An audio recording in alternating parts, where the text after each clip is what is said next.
Well, that was a punchy Prime Minister's questions this week, and unusually it was Keir Starmer on the ropes. Isn't the link between all of this his bad decisions, his bad judgment and his total weakness?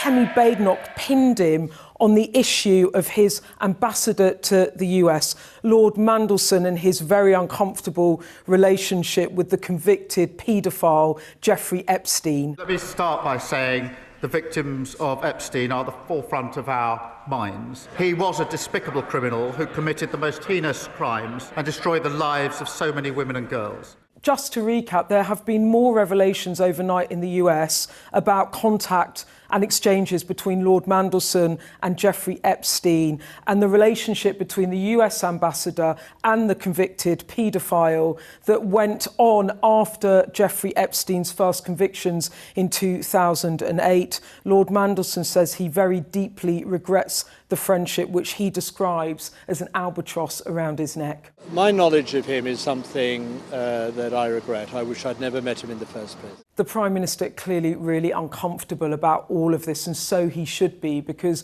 not only does Lord Mandelson say that he regrets the friendship, but he also indicates that there is plenty more correspondence still to come, and that means this story is not going away, and Keir Starmer is really on the ropes. I have confidence in the ambassador in the role that he is doing. I think it is embarrassing that the Prime Minister is still saying that he has confidence in a man who was brokering deals with convicted child sex offenders. And just to press home how awkward this is for the Prime Minister, have a little look at this exchange. Just last week, I told him that he should sack his Deputy Prime Minister, and he's got a totally new front bench. So I will ask him again, will he make sure that these documents are published, and will he actually instruct Peter Mandelson to publish all his correspondence with Jeffrey Epstein?